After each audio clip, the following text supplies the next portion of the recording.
जो लोग प्रेम को डिस्कस करते हैं कि कृष्ण ने कैसा प्रेम किया, वो तो 4 रानी उनकी अलग थीं और जाने कितने हजार और थीं, और राधा को उन्होंने प्रेम किया तो शादी ही नहीं करी।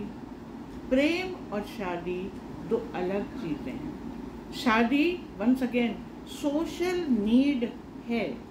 आपकी शारीरिक नीड हो सकती है, आपकी सामाजिक नीड हो सकती है, आपकी आर्थिक नीड हो सकती है। और जो प्रेम है, एक्चुअल प्रेम है, उसमें किसी नीड की कोई आलंबन नहीं है।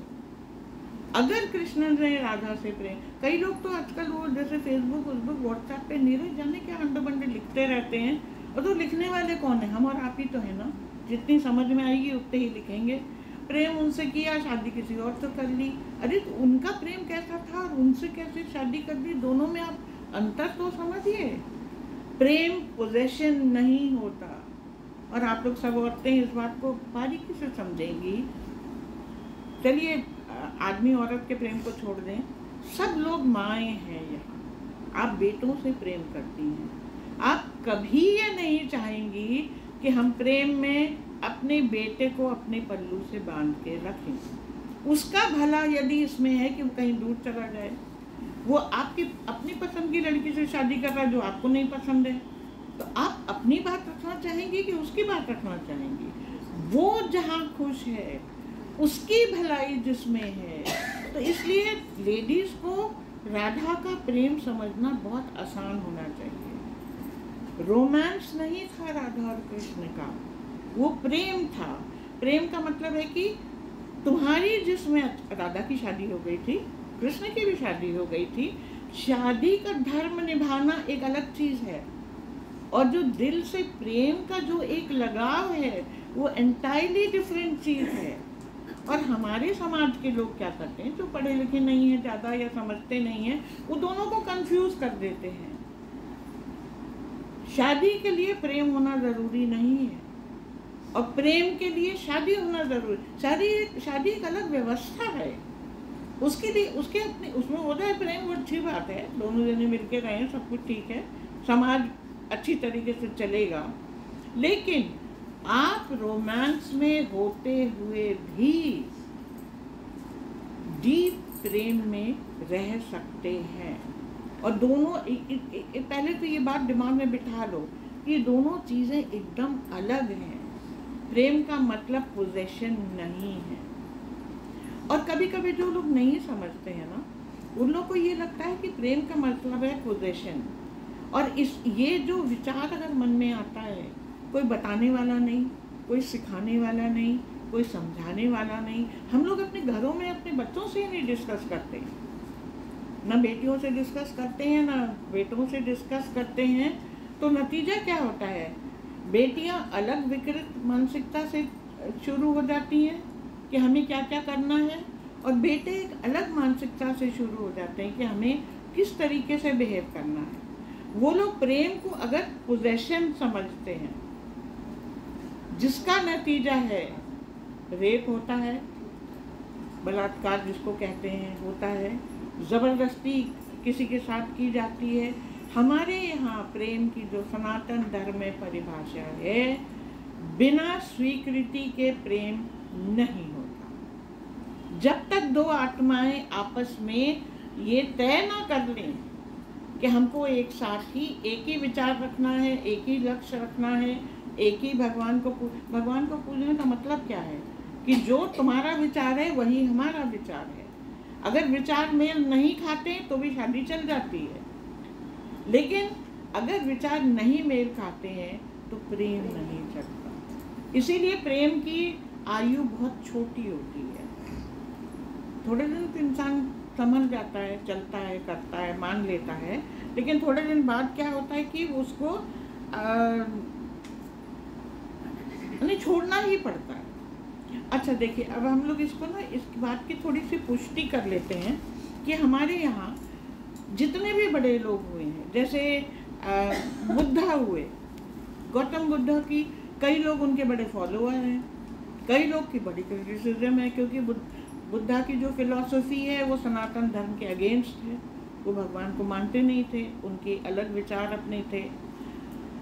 बुद्धा का एक सबसे बड़ा विचार, हम प्रेम की बात कर रहे हैं, प्रेम को लेके था कि ना किसी से प्रेम इतना करो कि उसके बंधन में रहो, और ना किसी को करने दो, हम बंधन में आ जाएंगे।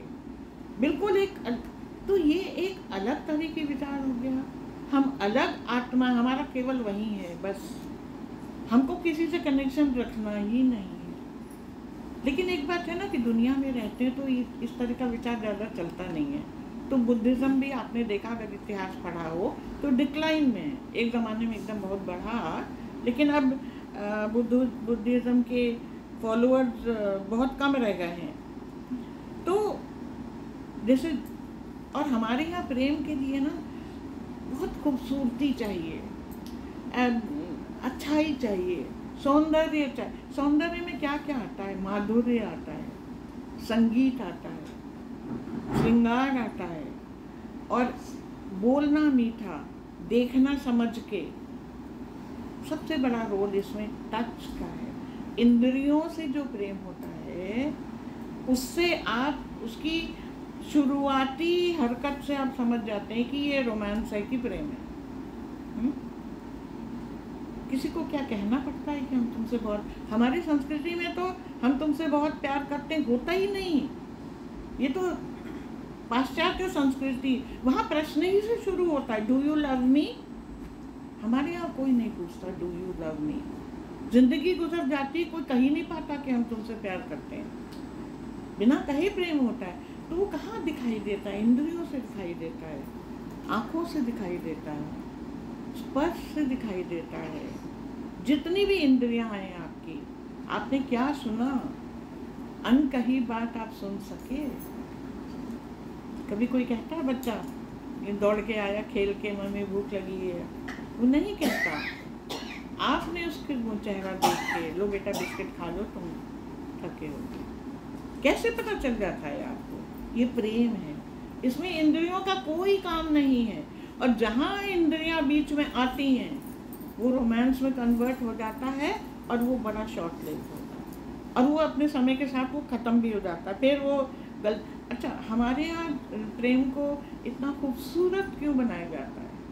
देखिए, ईश्वर के बाद उसकी सबसे बड़ा गुण क्या है? श्रृंगार। और श्रृंगार में सबसे अहम तत्व है प्रेम। तो हमारे यहाँ जितने भी अवतार की या भगवान की या देवी की फोटो देखेंगे, सब श्रृंगारिक हैं। हमारे तो भगवान भी कोई मुकुट लगाया रहता है, और मान कपड़े और गहने और खूबसूरत, और तस्वीरें बड़ी, यहाँ तक कि हम काली की मूर्ति है, शंकर की भी मूर्ति बनाते, वो भी बड़ी खूबसूरत लगती है। कोई अगली तो होता ही नहीं हमारे यहाँ। तो इसीलिए, क्योंकि हम लोग सब सनातन धर्मी हैं, तो हम लोग इस बात पे गर्व करें। किसी की बुराई नहीं है, लेकिन ये जान लेना ज़रूरी है। और किसी धर्म में प्रेम का इतना विशुद्ध रूप नहीं दिखता। क्रिश्चियनिटी में सबसे बड़ा गॉड कौन है? जीसस है। तो जीसस का क्या रूप है? हर वक्त मुँह लटकाया रहता है, ऐसे सूली पर लटका है, आंसू बहते रहते हैं। हमारा गॉड कभी नहीं रोता, कोई भगवान नहीं रोता। देवी को यदि अगर किसी को मारना भी होगा, वो शक्ति स्वरूप बन जाएगी, वो कभी किसी के आगे रोएगी धोएगी नहीं, क्योंकि प्रेम, जो आपको जीवंत रहना है, आपको श्रृंगारिक होना है। और श्रृंगारिक होने के लिए जितने भी अच्छे गुण हैं, ये आप में होने चाहिए। और जितना श्रृंगारिक गुण का मतलब ये नहीं है कि आप झुमका पहन के और लहंगा पहन के हर जगह जाओ। ओकेजन की बात एक अलग है। आपके चेहरे से, आपके व्यवहार से, आपकी बोली से, आपके हिलने डुलने से पता चलना चाहिए कि आप श्रृंगार में हैं। तो इसलिए यहाँ तक कि कुरान में भी खुदा के 99 नाम लिखे हैं, उसमें से एक नाम लिखा है वजूद। वजूद का मतलब होता है प्रेम। 99 गॉड प्रेम के नहीं हैं उनके। गॉड तो उनका खैर एक ही है, जो भी है उनके, जो भी होते हैं एक है, लेकिन वो प्रेम के बिना वो भी लिस्ट उनकी नहीं पूरी होती। तो इसलिए हम लोग क्योंकि हैं, और अच्छा, एक चीज़ और है, अगर प्रेम सब जगह है तो हम लोग उसको महसूस क्यों नहीं करते, देखते क्यों नहीं, उनको समझ में क्यों नहीं आता है? क्योंकि देखिए, प्रेम एक ऐसी चीज़ है, जैसे बताया ना, कहीं से कनेक्शन है, दिव्य कनेक्शन है, पर हम तो दिव्यता में नहीं रह रहे हैं ना, हम तो संसार में रह रहे हैं। तो संसार में रहने के लिए उस प्रेम को हमको कैसे संचालन करना है, ये बुद्धि भगवान ने हमको दी, हर इंडिविजुअल को दी है। जैसे एक एग्जांपल बताएं, जैसे दूध है, दूध बड़ी खूबसूरत सी चीज़ है, पवित्र चीज़ है, हर पूजा में यूज़ होती है और एकदम रॉ आप यूज़ कर सकते हैं। लेकिन दूध में आप पूड़ी नहीं तल सकते। पूड़ी तलने के लिए आपको दूध को परिष्कृत करना पड़ेगा, उसको परिवर्तित करना पड़ेगा, उसको मक्खन में बनाइए, उसको घी में बनाइए, तब घी में पूड़ी तलेगी। हम आपको ये एग्जांपल इसलिए बता रहे हैं कि हमारे अंदर जो प्रेम है, हम ऐसे कैसा प्रेम ना किसी को दिखा सकते, ना कोई देख सकता है। हम उसको परीक्षित कैसे करें? परीक्षित मतलब purify, clarify, explain to you. तो आप हमारे व्यवहार से देखेंगे कौन कैसे बोल रहा है, कौन। अभी तो हमने कह दिया हाँ भैया शानी ने बड़े अच्छे अपने घर में किया, और घर जाके हम बताएं चाय तक नहीं बुलाई, पूछा भी नहीं, पानी, ये प्रेम नहीं हुआ। हमारे व्यवहार से आपको जो अंदर की एक उसका शुद्धिकरण जो है वो वर्जिन दिखना चाहिए।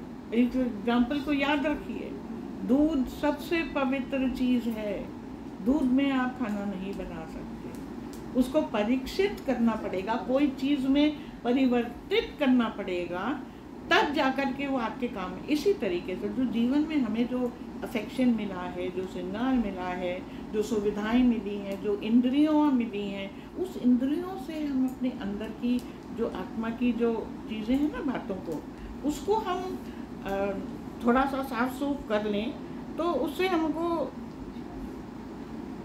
मतलब यूज़ करने में हमें आसानी हो जाएगी। अच्छा, अब एक बात आप लोग बताइए, कितने लोग ये सोचते हैं कि अगर हम किसी से बात कर लें, अपनी इंद्रियों से, अपने सामान से, अपनी चीज़ों से, किसी को गिफ्ट दे दिया, किसी को खाना खिला दिया, किसी से बात कर ली, क्या इससे इंटीमेट प्रेम बढ़ जाता है? हो सकता है? क्या ये पॉसिबल है? और अगर है तो हम लोग सब लोग क्यों नहीं करते? कितने लोग सोचते हैं कि हो जाएगा? कितना सोच रही है भगवान। इंटीमेट प्रेम तो नहीं हो सकता। इंटीमेट प्रेम तो नहीं हो सकता। व्यवहार तो बढ़ जाता है, लेकिन प्रेम नहीं। प्रेम हाँ, व्यवहार तो बन जाता है, लेकिन उसका अगर नजरिया अच्छा रहता तो वो प्रेम में प्रेम में तुरंत नहीं करता। प्रेम में क्या होता है ना, प्रेम में क्या होता है ना, अपनापन हमको छोड़ना पड़ता है। एक अमृता प्रीतम का नाम सुना है सबको? उनका प्रेम कहानी मालूम है सबको? हाँ, किसको मालूम है? नंदिता, बताओ। नहीं पता। अच्छा, हाँ, किससे? साहिर लुधियानवी, इमरोज। उनके पति का नाम था इमरोज। उनका प्रेम था साहिर लुधियानवी से। अच्छा, अब देखिए, ये प्रेम मतलब हम उस प्रेम की बात बता रहे हैं जो कि सच्ची का अच्छा सा प्रेम होता है एक।